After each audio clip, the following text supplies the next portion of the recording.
समक्ष है। वासुदेव कुटुंबकम एवं सर्वे भवन्तु सुखिनः विचारधारा वाला देश, जहां आज नक्सल समस्या ने गंभीर रूप धारण कर रखा है। प्रश्न उठता है, ये नक्सली है कौन?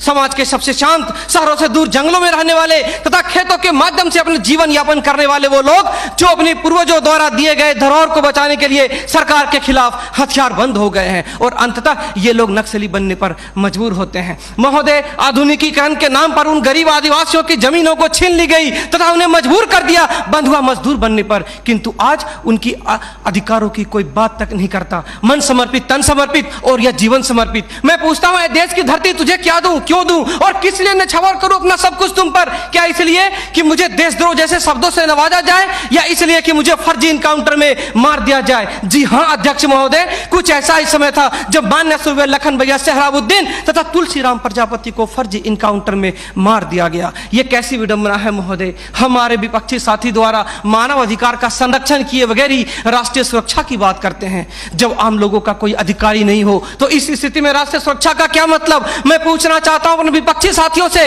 वे किस राष्ट्रीय सुरक्षा की बात करते हैं? पुलिस हिरासत में अत्याचार व मौत, उन्नाव केस, किसानों द्वारा आत्महत्या या बिहार के शेल्टर होम में हुई मासूम बच्चों के साथ दरिंदगी, क्या यह है राष्ट्रीय सुरक्षा? राष्ट्रीय सुरक्षा का अर्थ सिर्फ सीमा की सुरक्षा नहीं बल्कि सीमा के अंदर रह रहे व्यक्तियों की सुरक्षा से भी है। अपने हक को मांगे जाने पर लोगों को नक्सली तथा आतंकवादी करार दिया जाता है तथा यह सुरक्षा देने वाले पुजारी आईपीसी की धारा 124A के तहत गिरफ्तार कर उन्हें देशद्रोह का मुकदमा चलाते हैं, फिर फर्जी इनकाउंटर में भी मार गिराते हैं। जबकि सुनील बत्रा बनाम दिल्ली प्रशासन में माननीय न्यायाधीश ने स्पष्ट किया है कि फर्जी इनकाउंटर हत्या के समान है।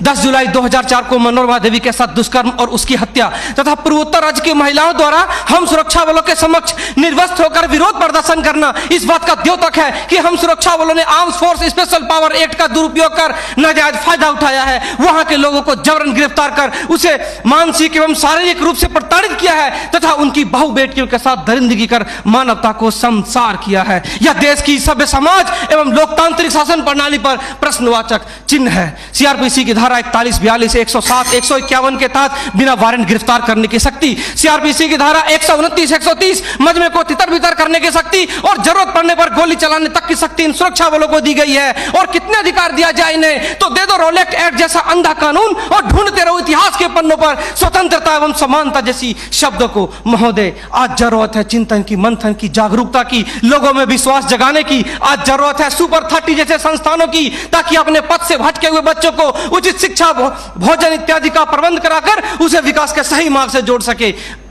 अंत में फैसला माननीय निर्णायक मंडल के पर छोड़ते हुए गुरुदेव रविन्द्रनाथ टैगोर की इन पंक्तियों के साथ मैं अपनी वाणी को विराम देना चाहूंगा कि मैं जीना चाहता हूं इंसानों की फौज के बीच में, मैं जीना चाहता हूं उगते सूरज की किरणों के बीच में, सुंदरता और सुगंध के बीच में। मेरी इच्छा है काश मिल जाए मुझे थोड़ी सी जगह इन जीने वालों के दिलों के बीच में। जय हिंद,